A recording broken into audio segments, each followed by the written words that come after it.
A bird perches on a bare high power line and nothing happens to it. A man standing on the ground touches the same line and gets a fatal shock. Why? When a bird is perched on a bare high power line, the circuit does not get complete between the bird and the earth, therefore, nothing happens to the bird.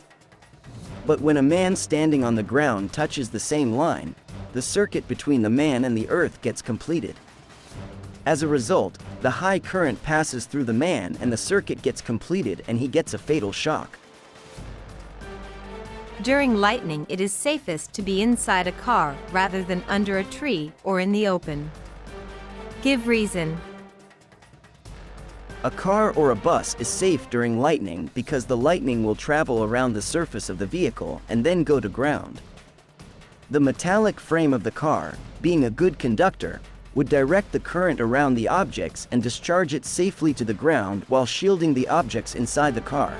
Most cars are safe from lightning, but it is the metal roof and metal sides that protect you, not the rubber tires.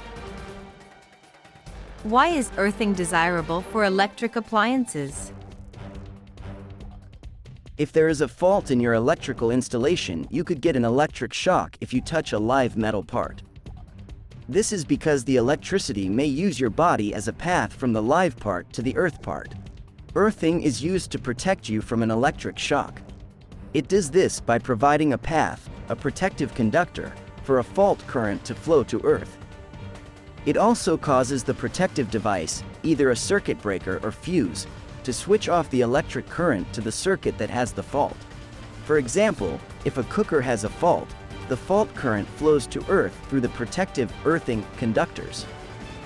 A protective device, fuse or circuit breaker, in the consumer unit switches off the electrical supply to the cooker.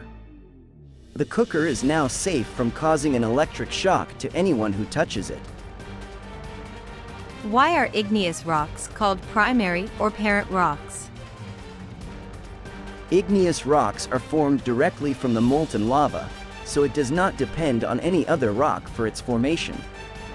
And also, the igneous rock acts as a source rock for the other two either directly or indirectly. Because of this very reason, the igneous rocks are also called primary rocks or parent rocks. Why are the areas lying between the Arctic Circle and the North Pole in the Northern Hemisphere and the Antarctic Circle and the South Pole in the Southern Hemisphere very cold? Both the Arctic, North Pole, and the Antarctic, South Pole, are very cold because they get very little direct sunlight. The sun is always low on the horizon, even in the middle of summer. In winter, the sun is so far below the horizon that it doesn't come up at all for months at a time. So the days are just like the nights, cold and dark. Even though the North Pole and South Pole are polar opposites, they both get the same amount of sunlight.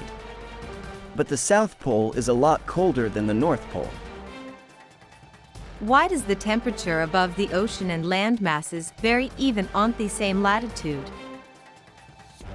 To compare the inherent thermal responses of different materials, irrespective of how much of the material is present, we use a property called specific heat capacity, or simply specific heat. Specific heat is the amount of energy needed to increase a kilogram mass of a substance by 1 K, or 1 C degree. The specific heat of water is 4 times that of most rocks and materials. This means that it takes 4 times more energy to heat water than it takes to heat an equivalent mass of rock. Thermal responses of water versus other Earth materials, due to their differences in specific heat, oceans, water, heat up during the day differently than land. If the same amount of insolation strikes water and land, the land will increase in temperature 4 degrees K or C degree for every degree the water increases. As a result, land warms up much faster than the ocean under the same environmental conditions. At night, the water and land both lose energy to the cool night air. For the same energy loss, land cools more than does water. Also, the land became hotter during the day, and hot objects radiate more energy than cool ones, so the land loses energy faster than the water. As a result, land cools off much faster than water at night.